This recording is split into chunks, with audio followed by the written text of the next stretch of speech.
Well, thank you very much. Good morning. And I know some of them actually signed from different metros. So wherever you are, good afternoon and good evening.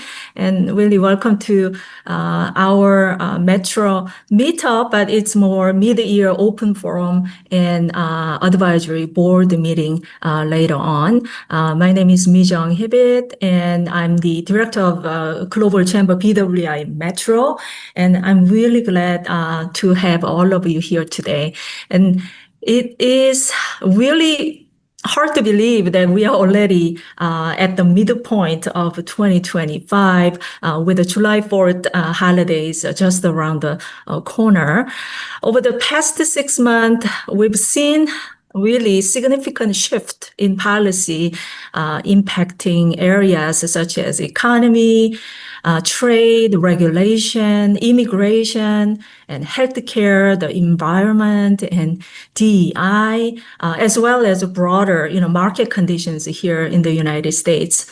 From still ongoing tariff-related uncertainty to evolving global trade dynamics, many of us are already feeling the effects on our businesses and our long-term planning. Closer to home, particularly where we are in the Maryland and Washington, D.C. and Virginia area, potential budget cuts and reductions in federal workforce are starting to affect the local economy. For those who working in or around the government contracting, the ripple effect could grow stronger in the months ahead.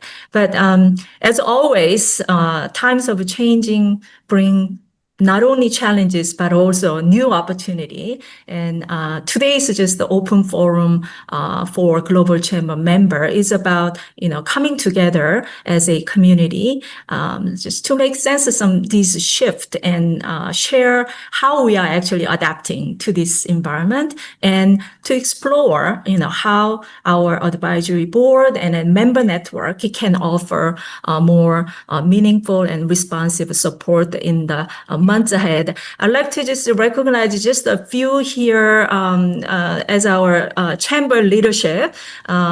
Here we have Tarun Chupura. He is the board chair of Global Chamber Advisory, BWI Advisory Board. And there is a Larry Brill. He is a deputy director and then also global advisor to Global Chamber BWI, and some other member Global Chamber Advisory Board here, and then we'll have that meeting after this for 30-minute advisory board only meeting. So the meeting will run through until 11:30 for an hour, and as I said, it'll be followed by a 30-minute advisory board only session. So with that, let's get started. And first, we'd like to begin by welcoming our new Global Chamber members in our metro. And some of you may have already met them, but if not, this is a great opportunity to get to know them and their businesses. We'll hear directly from them about their background and then the opportunities they are exploring and the challenges that they are facing right now and why they are joining the Global Chamber. So the first member I'd like to introduce is Franz Mewison.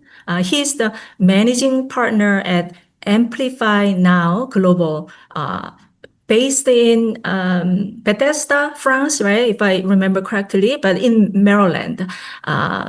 So Franz, welcome, and the floor is yours. So you have about 10 minutes, utilize your time to explain who you are so that we can get to know you. And within the time frame, if there's some questions, we will take the questions as well. Franz? So Mi-jung, I apologize. I'm still working through my computer issue. Okay. I am at least 2 minutes away. Okay. Should we then go with chat first? Yeah, let's go with chat first. Okay. All right. Then let's go with the chat Seto. And he is the founder and managing director of CJ Seto Support Services. We first met settle, right, at our meetup during Select USA. I'm so glad one of your business friends actually encouraged you to attend our meetup. And then after that first meeting, Chet joined the Global Chamber right away. His business is actually deeply involved in the government contracting space, which, as we know, is being significantly affected in today's climate. And Chet's perspective is especially valuable as he navigates this shift while also actively exploring new opportunities. So with that, Chet, please go ahead.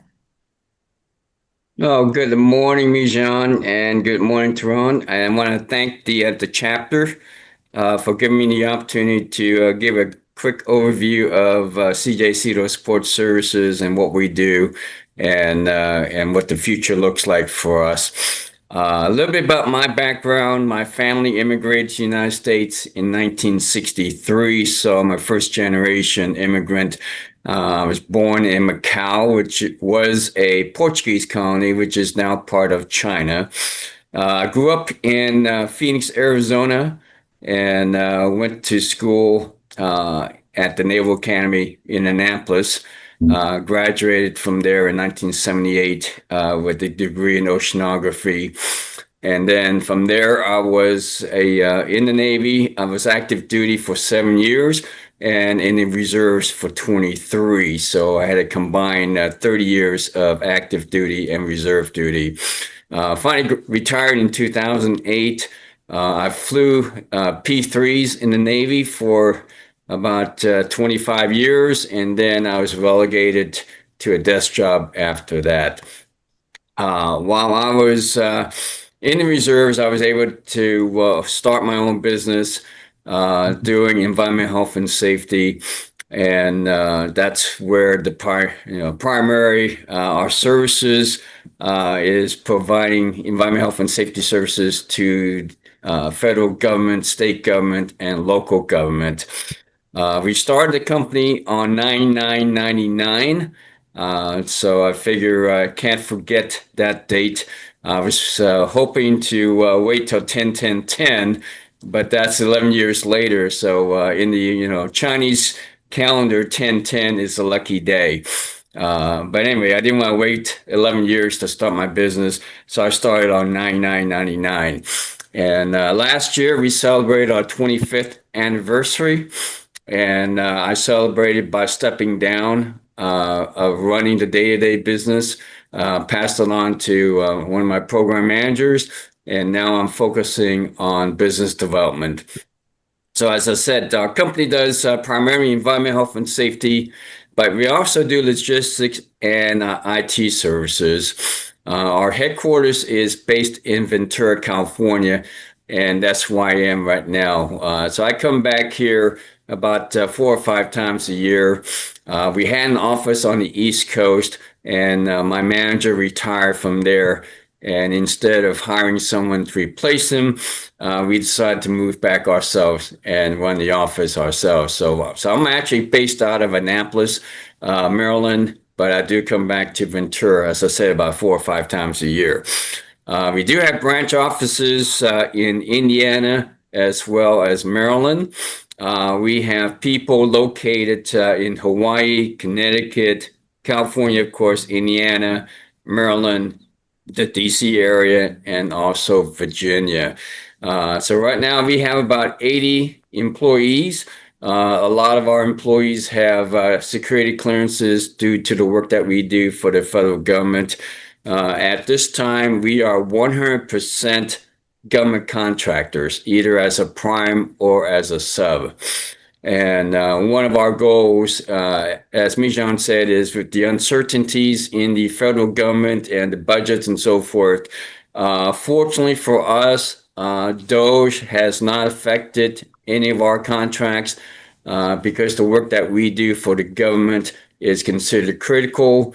The government is considered as an employer. Also, as an employer, they have to comply with EPA and OSHA regulations like everybody else. So if we're not there, then they don't have the resources or the expertise to do the work, and then they would be in non-compliance and they could be fined or shut down. So from that perspective, we are standing in a pretty good situation in that our contracts is not going to be affected by those. If anything else, they'll probably add additional funding to the work that we do. Having said that, with the economy the way it is right now, with the tariff situation, we are looking to expand outside of the government, looking to expand into the commercial market, and we are targeting foreign businesses who are looking to come into the United States and establish a presence here in the United States. One, to get around the tariff situation so that anything they manufacture here in the United States, they get credit for that and therefore not taxed as a tariff. So we are looking for businesses outside the country looking to come into U.S. And what we would do is we would help them navigate through the EPA and OSHA requirements. A lot of businesses understand there are EPA requirements that they have to comply with, but a lot of them don't understand what all that entails and the timeline and the costing that's involved. So what we would do is we would help them with the permitting process. We would help them develop the programs that's needed to be in compliance. We would help them implement the programs if they want us to. And in some cases, they'll even hire us to manage the programs for them so that they don't have to hire someone internally. The beauty of our services is we come when our services are needed, so they don't have to hire someone to sit around full time waiting for something to happen. We do the training so that all our employees are trained and meet both EPA and OSHA requirements. We also act as a liaison with the regulators. So if they can get inspected, then we come in and we actually walk around with the inspectors. We answer all their questions. And then if there's anything they need, then we take corrective actions to comply with their requirements. So as I said, we have experience working throughout the United States. Our headquarters is in Ventura, California, and we do a lot of work in Santa Barbara County. And for those who are in the know regarding environment, Santa Barbara County is probably the most stringent county in the United States as far as regulations. So all those millionaires living in Santa Barbara, they want to have clean water and they want to have clean air. So we can comply with Santa Barbara County regulations. And then what I like to say is we can comply with any regulations throughout the United States. So that is a quick overview. I think I've stayed within my 10 minutes. So I'll open it up to any questions. Yeah, amazing. You're right on time. That's a very good chat. We'll reserve just I want to be respect everybody's the timing. So question we'll reserve that the later on when we open have open floor. Okay, would that be okay? All right. Sure. So let's go to next new member, France. So now you're on. Your video is working well. So please go ahead. Whole new computer, whole new backdrop. So good morning. Saying hello from my basement in Bethesda, where it is nice and cool and away from any storms. I'm a managing partner in Amplify Now. We are a business development consulting company. We function as the business development team for our clients. Most of our clients are startups and scale-ups entering new market segments, whether those market segments are vertical or horizontal. And what we do for our clients is figuring out how to sell their products properly in the new market space, i.e., identifying the corner customers, working with them to figure out what the key buying requirements are for those core customers, how they like to buy, how it affects pricing, how it affects marketing, and how it affects customer support. And then all those insights, we work with our clients to develop that into a market entry strategy, delivering on a pipeline development. While we also do sales, proper sales work for our clients, most of our work really is strategic and business development oriented. Our focus areas are circularity, sustainability, cybersecurity, deep tech, agriculture, ag tech, very much on the technology side, and then cloud solutions, SaaS services. That is really the core of the services that we do, or the markets that we focus on. It is quite a broad spectrum. However, the beauty of business development is that you find out about markets and buying trends together with your client. So the skills that we have, we can competently transfer to new market segments and customer profiles. We have offices in the Netherlands as well as in San Francisco.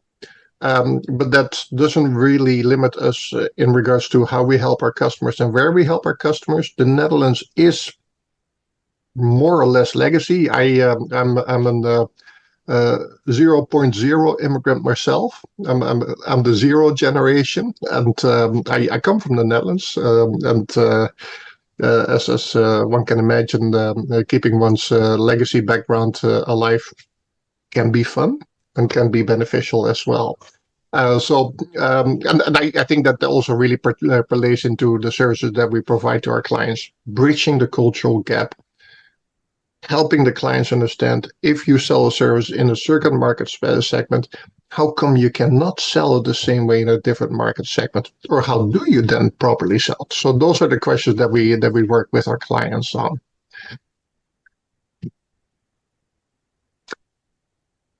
And I yield the microphone to Mijon.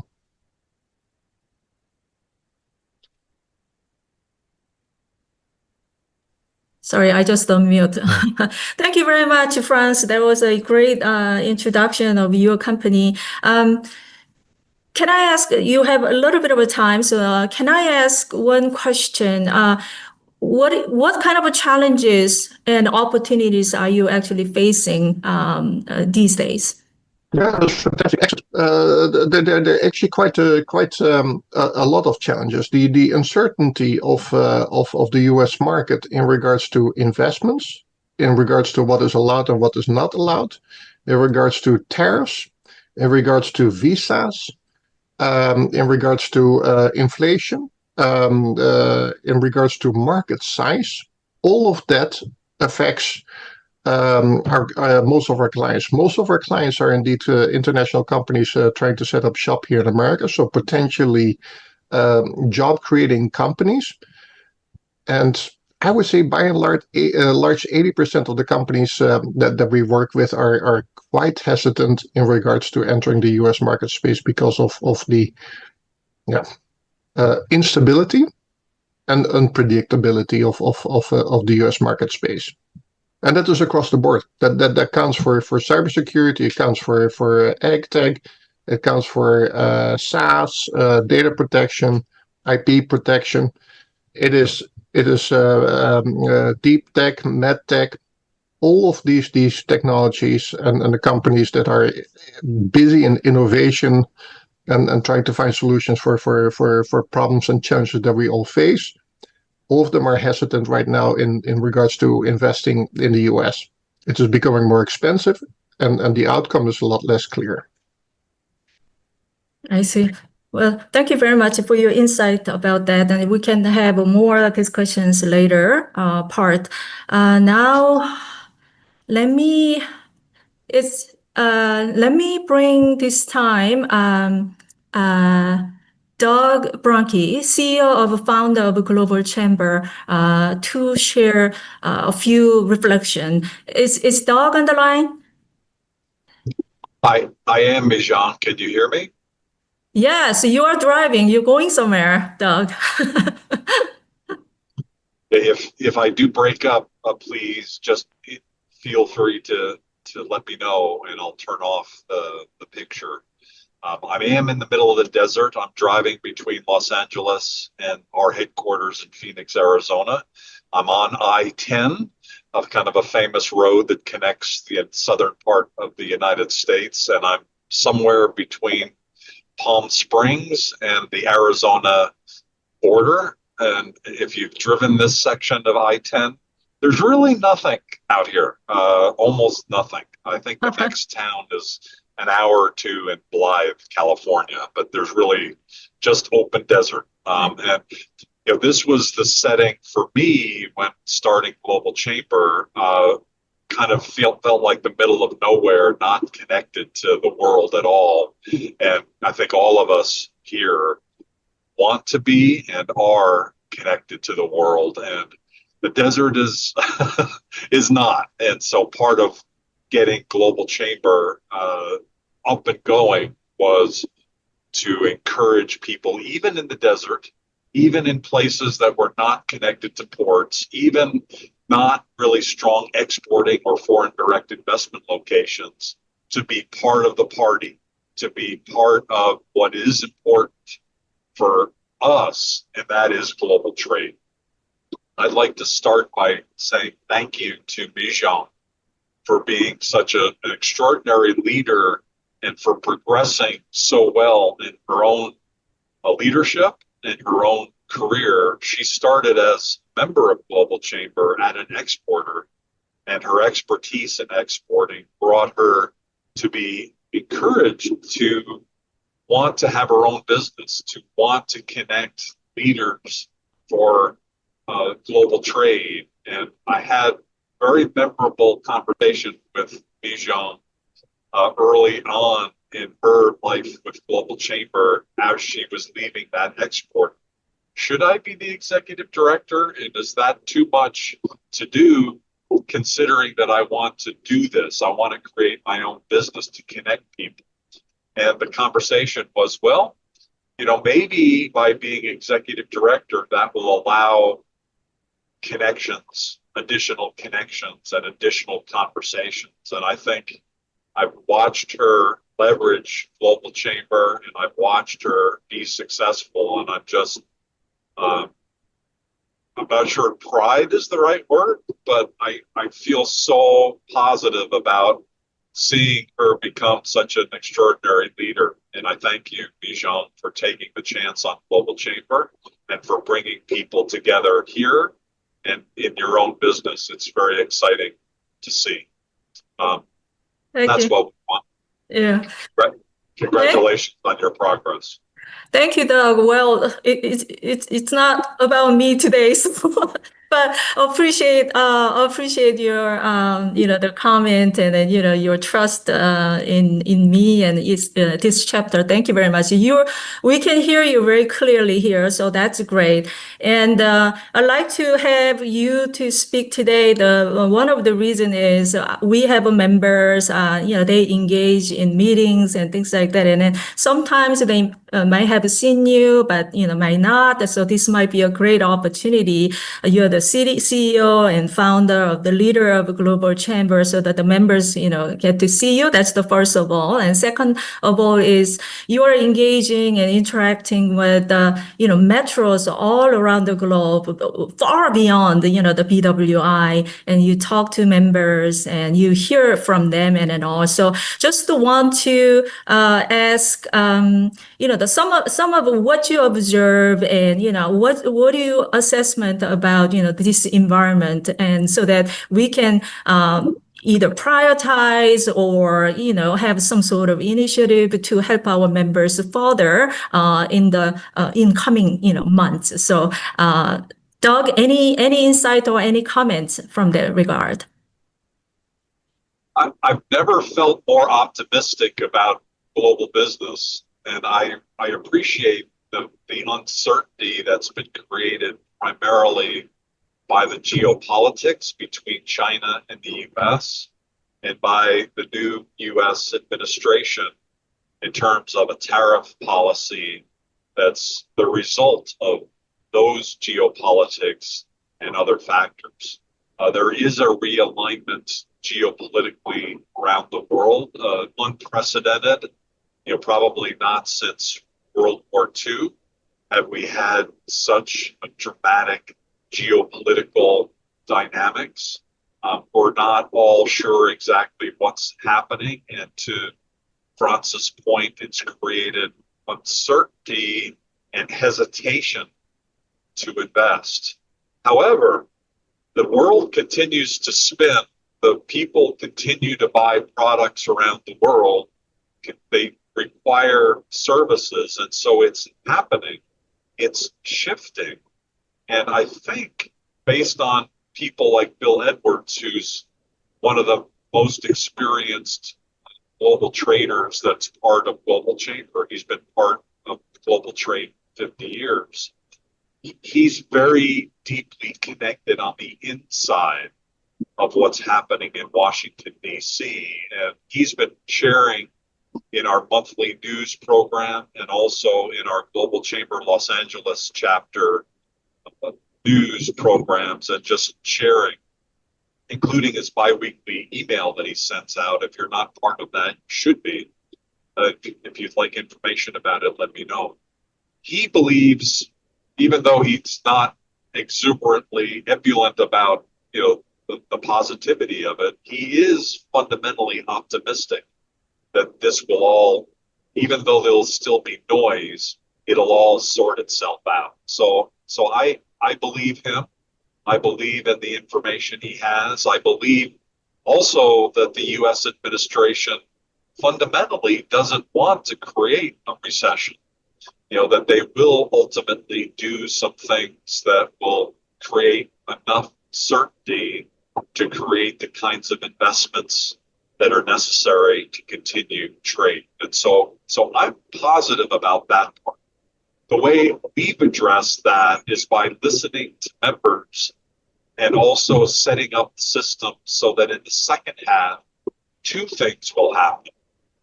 Number one, we'll have better systems to be able to listen to members more carefully for their needs, to specifically and generally. So be able to holistically understand more about what members' needs, but more importantly, each member, capturing what each member needs and using artificial intelligence, our new tool Globi, which is already up and running and being used by Global Chamber. We just don't have the data system on the front end to be able to plug into it.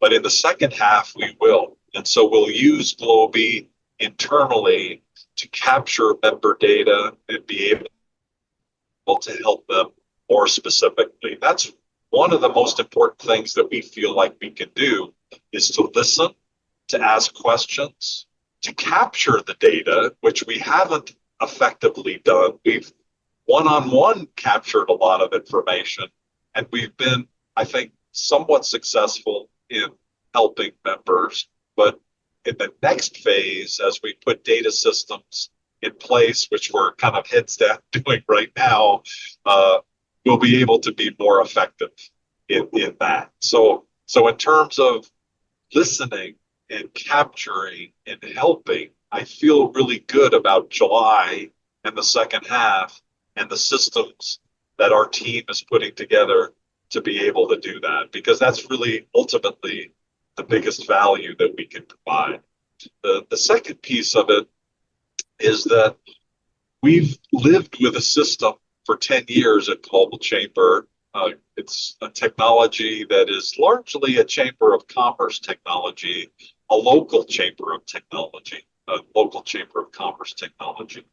We are a cross-region chamber. We are a cross-border chamber. There's no other chamber still that does what we do.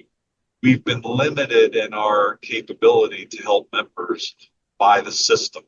And quite frankly, it's also kind of limited our paradigm in terms of what we can do and how we view the world.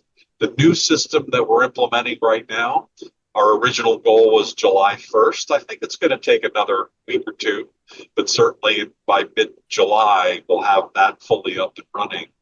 That will help us and help members by opening up doors for members that have not been open yet. We've largely viewed the world as yes, no, are they a member? That's not the right way for us to view the world. Our view needs to be more, who are trusted people within the world for an exporter, who are clients that they should be connected to. We've already got a good database. We're going to be growing that significantly.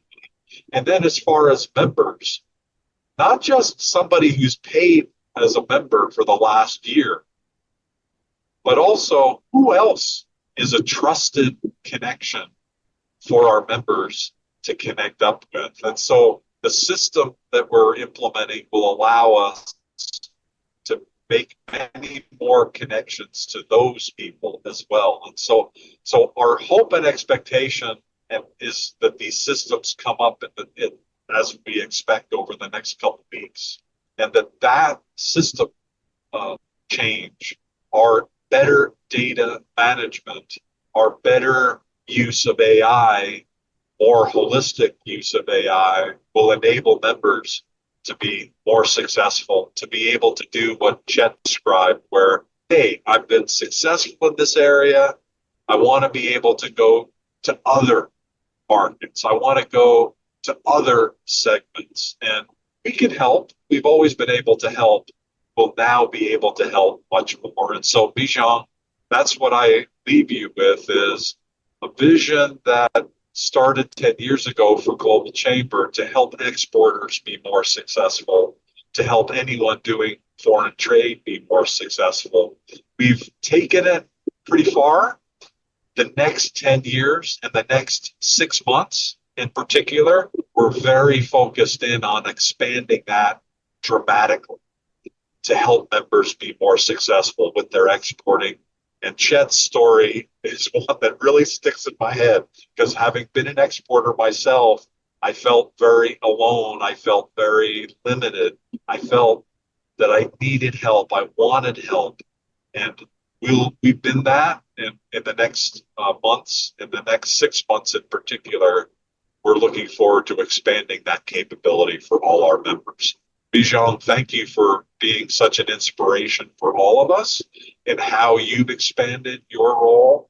Thank you all to members of Global Chamber for supporting us, collaborating with us, being a supporter of us, and hopefully your support and collaboration now will gain for you more value as we continue to evolve, as we continue to expand in Baltimore, Washington, across the United States, and across the world. And I'm happy to answer any questions that you have, if there's any time. Yeah, I mean, we will open the floor, but thank you, Doug, very much. So you've given us a great foundation to for the next part of our session, which is, open forum where, all our members who are joining today can just, have a just candid dialogue so that we can have more discussion later on how we can support you better. So, yeah, so let's turn it over to you, our members, and what are you actually seeing, in your own business, in terms of business sentiment, your customer sentiment, and how are you actually navigating uncertainty, or what type of opportunities are you exploring? So I will open the floor. Yes. Mijan, before we get into that, can we just spend just a couple of minutes to check with the members if they have any questions for Chet or for France, since we said we'll come back to them? Absolutely. That's great. Great point. Anyone would like to ask us some questions to Chet or France?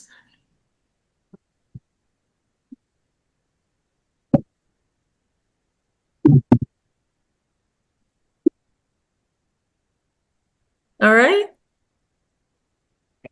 We can ask questions to any time to anyone, right? During open session. Right, sure. All right, so let's just go around. If anybody wants to kick off this open forum first. I have a question for Franz. Can you hear me?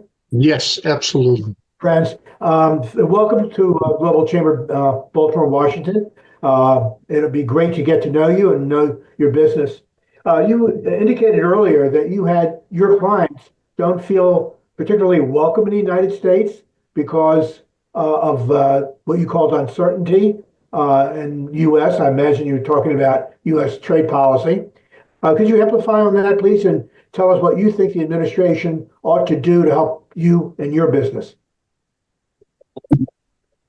Yeah, so I don't think the US government can do anything to it at this moment. I mean, the policy of this administration is quite clear. Unless they're going to change their direction, this distrust or this growing uncertainty about trade into the US is going to continue. The caveat that I do have is that most of the companies that I do work with are on a lot of them are on the applied sciences side. So they are early stages in startups and scale ups. So a lot of them are still very focused still on product development and research. And while some of those jobs can be moved to the US if they want to sell in the US, not all of them can. And the requirements in regards to what jobs need to take place in the US for companies to be able to sell their products in the US, that type of clarity doesn't exist, and I don't expect it to come anytime soon. The tariffs, they change twice a week at least. So it is the people that applied sciences companies work with, whether it is universities or incubators or other deep tech companies, they a lot of that industry depends on government funding and initiatives as well, and that is a disruption to the market space. You can talk about cancer research, you can talk about Alzheimer's research, you can talk about respiratory disease research, biological research, all of that. That is a lot of cooperation that existed across the borders doesn't exist at this moment because the US parties no longer work for those institutions. So that would mean, unless those people find new homes to work in, either as an independent consultant or joining some for-profit organization or joining international companies, unless those types of relationships pop up, that international connection is not functioning at this moment. And the chances are that a lot of those people that are no longer working on these types of projects for the government will not find a new home. And it means that market segment itself is shrinking. So that is impactful, and it is a little bit different than what Doug was referring to. I agree with Chet and Doug on that being a different market space. And frankly, for people in our business where our job is to find solutions for market hurdles, this is an attractive market space because there are more hurdles. The fact is, there are fewer companies interested in taking those hurdles on. Understood. Thank you. All right, thank you. Thank you very much. Anyone?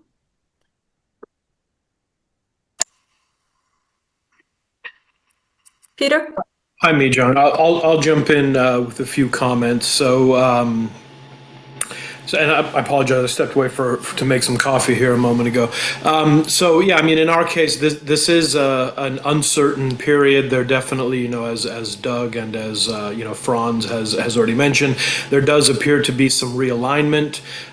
In general, my background is more in the economics and finance space, and the consensus does tend to be that these these are going to be constraining pressures on the economy. We've, over the last 70, 80 years, been progressively moving towards more efficient global economic channels, and many have seen benefits from that. Of course, there have been a few concentrated pockets of the negative externalities pooling, and that has led to political sentiments that have been problematic. So, we've all seen that. That's yesterday's story.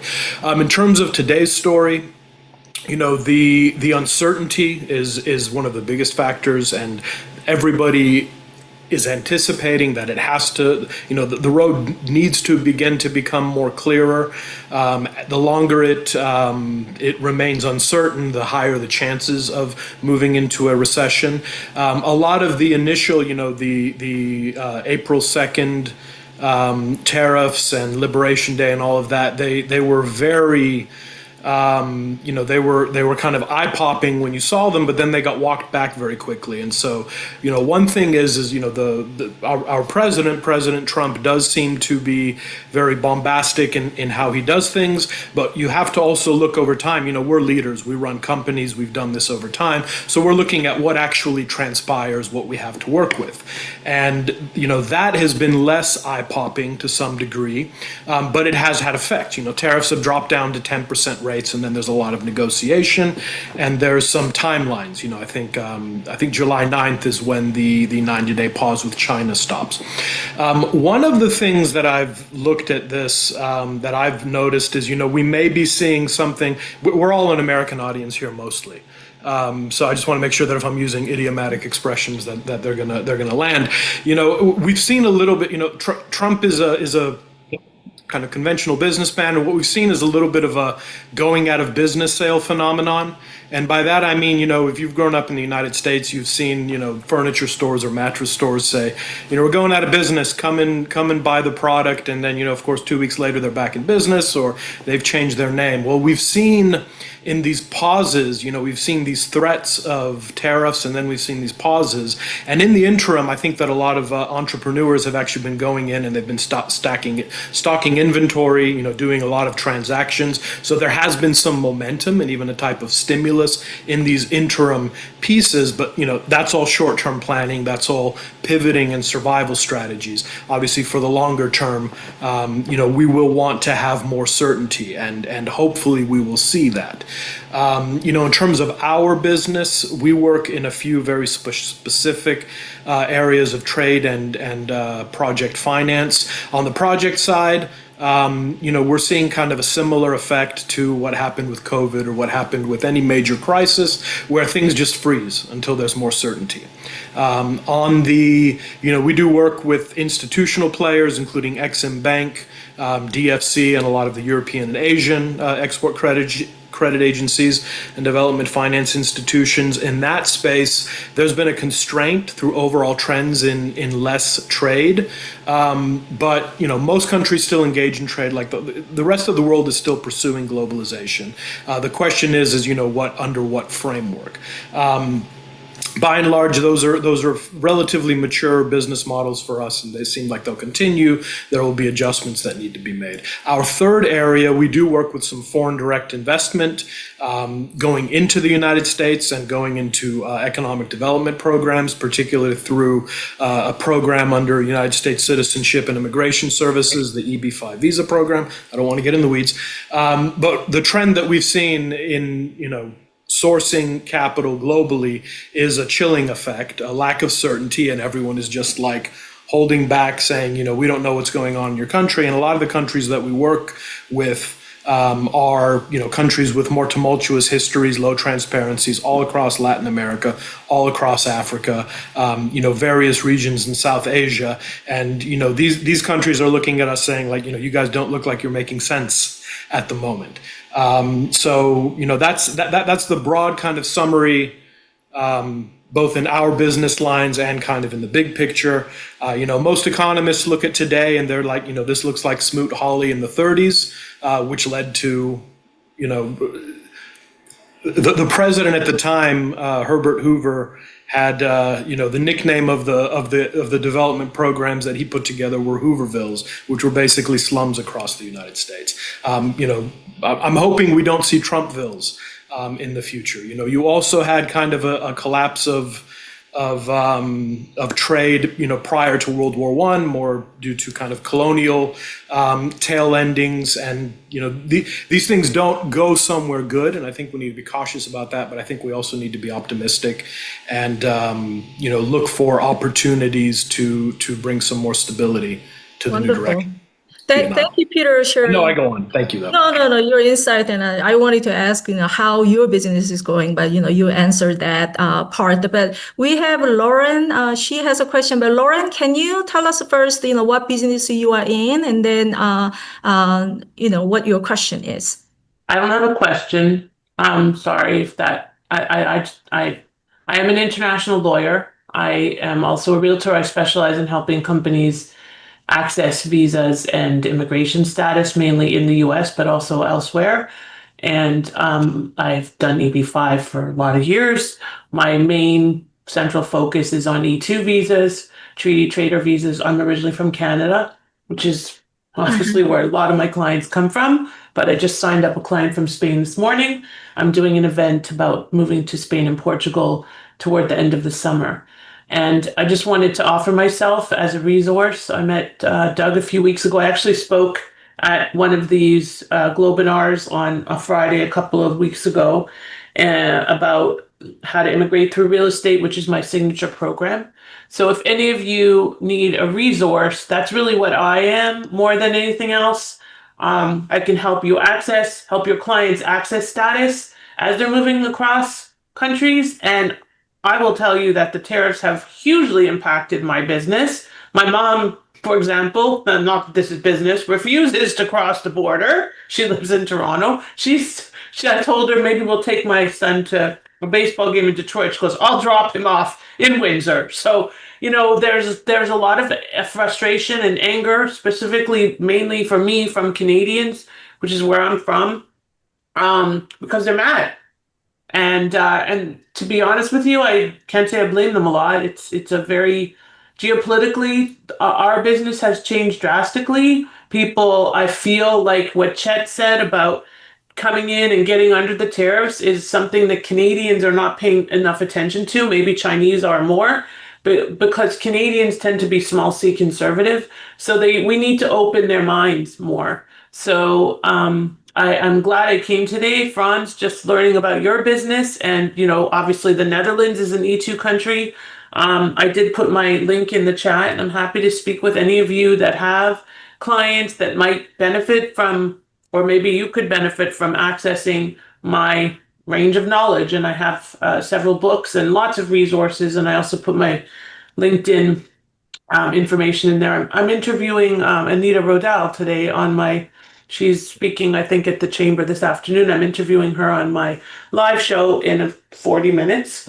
So, it's all about going global. And I did my first event this week on building a global footprint, not just North American, because people are now looking elsewhere. So if you're interested in talking about investing outside of North America for your clients, again, happy to speak with you about that. Thank you, Lauren. Thank you very much. So any questions to Lauren or, whoever, spoke today? Otherwise, I see also Annie. Annie? Is that right? Is that how to pronounce Anne? Anne? And well, Can you hear us, Anne? I'm not sure. I'm not sure she's hearing. I know I go on too much, but just real quick, I want to throw in a... Oh, yeah, just listen. Anne, yeah, we can hear you, Anne. Maybe there's some delay in communication. Sorry, my internet is very instable. My name is Anjoval, and I represent Mosarena Global Trading LLC and in the US, and Mosquitalk and Mosarena Global Trading in the Dominican Republic. We are a trading company. We connect buyers with producers sellers, companies with companies. So Thank you very much. Do you like to share a little bit about what you see, like, in your business, in your industry? Is it very challenging, I guess, environment, or do you see some more opportunity? You mentioned Dominican Republic, so what do you see? yes, actually, we are working with producer of consuming products, like cacao, bio cacao, mangoes, lemons. We have this product available to exporting. And if someone is interested, can contact me. I will put my information contact in the chat. And if you want to connect with the producers, I will be happy to connect.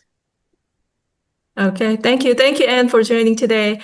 Thank you, Mijong.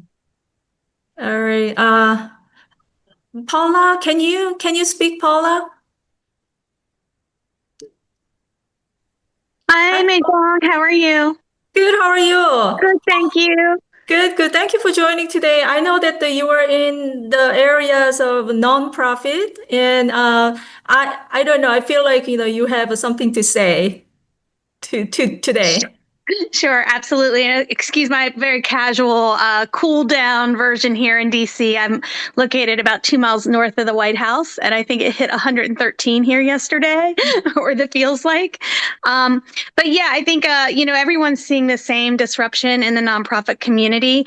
My specific area is strategic partnerships and alliances. So getting organizations to really leverage their existing connections and to also be more strategic about it. I think a lot of the nonprofit community has shied away from terms like business development, but that's actually what they really need to do. So I feel like even though there's a lot of disruption in the market and that the world is kind of in an uncertain place, I'm seeing more and more organizations be more willing to lean into their connections and how they can work together rather than sort of working in silos. So I'm seeing kind of a more embracing attitude to the type of work that I do.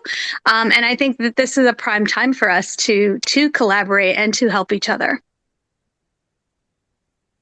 Wonderful. The particular way that we can help you in the coming months? Sure. I think any of you in your travels, as you come across organizations that are sort of NGO, nonprofit in the US, that would be a 501c3, like a charity or foundation, or a 501c6, a membership organization. Those organizations really do need to work together. A good example is areas of climate, which I've worked in throughout my career. Nobody's going to solve the climate crisis by themselves.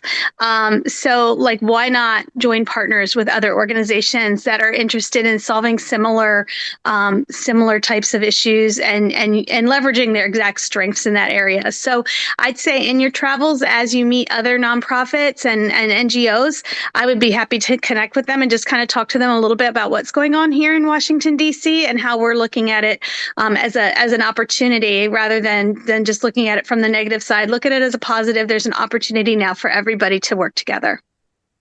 Thank you very much for sharing that. We do have, as a Global Chamber, some nonprofit focused program. I think, Paula, you are familiar with that as well. Yeah. But that's great. I mean, we will take this kind of response back to the advisory board meeting, and then we'll have some more deeper conversation. But thank you. Fabulous, and thank you, Mijong, for all your help. You've been so wonderful to me.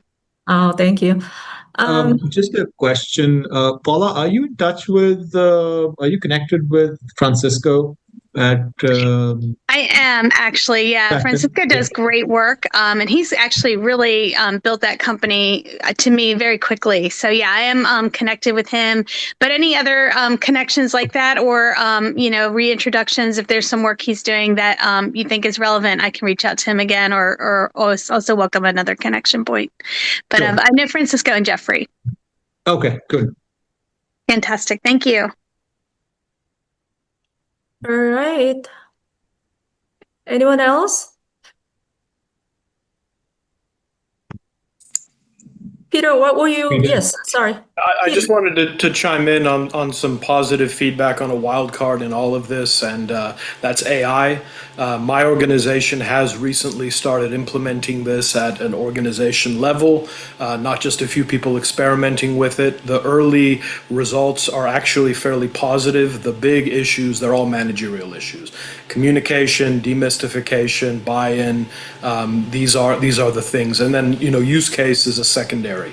But this is a tool that does it, at worst, well, assuming that we don't go down the negative paths, at minimum, it'll be a better Google. At maximum, it could be the new electricity, but it is a significant wild card with potential moving forward. Okay, thank you very much. And then earlier, Doug mentioned about also Global Chamber AI program. The name is called Globi, and I was actually had a chance to test the product. He mentioned hopefully they have a full the product release soon, but that was built through the collaboration among member companies in Global Chamber. So kind of like exciting to use. We'll see. That's good. Anyone else to add?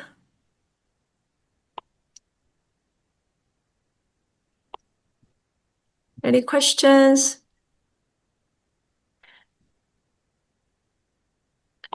Irene, before we close, are you able to speak, Irene? No, 1 second here. Hi, Mijong. Oh, hi, Irene. How are you? I'm fine. Good, Thanks good. for having me. I'm not able to turn on my camera, but I'm happy to just speak a little bit about what's going on with my practice. I'm an international trade attorney. I worked at the Department of Commerce and the International Trade Commission, and our clients are exporters, foreign producers, and importers. And I will say that with the current administration, things are very topsy-turvy for our clients. What we're finding is that a lot of them are in a wait-and-see mode, even with regard to what to do. I think especially with the initially very high tariffs on China, there was an initial scramble from even new clients to say, oh, what can we do? Can we move some manufacturing to the U.S.? Can we split up sourcing from different countries? And then when things change very quickly, even day to day, policy announcements, they started to take a wait and see approach. So because really it's unclear as to what might change, and there's a lot of costs, including legal costs, to make these changes. So that's what we're seeing. We're also grappling with a lot of the administration's policy changes through the agencies, because we are representing importers and exporters before these agencies, and things are getting very tight. Obviously, the policy now is to discourage imports in favor of domestic manufacturing, and so that represents a very big challenge for our clients. So that's what we're seeing very recently in the last 3 to 6 months. I see. Well, thank you, Irene, for sharing that. I think we hear same kind of like a sentiment from the different members, and if it's a little bit over 11:30, but if you quickly tell us like what resources or the contact would be help you moving forward, that would be great.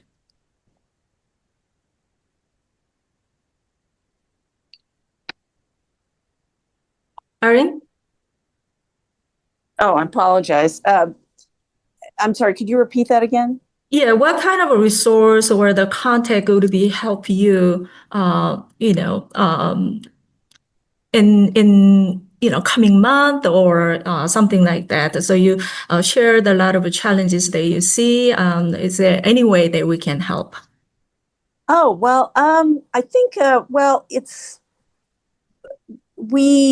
we're very happy to collaborate with other professionals, other counsel, even resources in the countries that we have clients, such as Southeast Asia. I think I've reached out to the chamber before when I've been traveling, say, oh, does anyone, do you happen to know somebody that is a subject matter expert in this particular field? And so right now, I don't have that request, but I do appreciate the chamber sort of having sort of this referral service so that when I'm traveling in China or other countries and we're facing something that I can call upon the chamber to help, at least help connect me with other professionals and other people. So thank you, Mijan. Thank you very much. Thank you. Larry just put something in the text, the chat. Irene, please post your contact information there. So if you can do that, that would be great. So sure, thank you. Yeah, thank you. Well, thank you very much. I think we have. It's approaching 11:35, so we are 5 minutes over, and then we would like to start with the second part, which is advisory board meeting, advisory board only for about 30 minutes, so that we can have more in-depth and further discussion. So thank you very much for the members who are joining today and then spoke about your businesses and then share your insight. And we will keep you posted on another events and another initiative in the half of this year 2025, and then hope to see you soon there. But thank you so much for participating today's event. Thank you.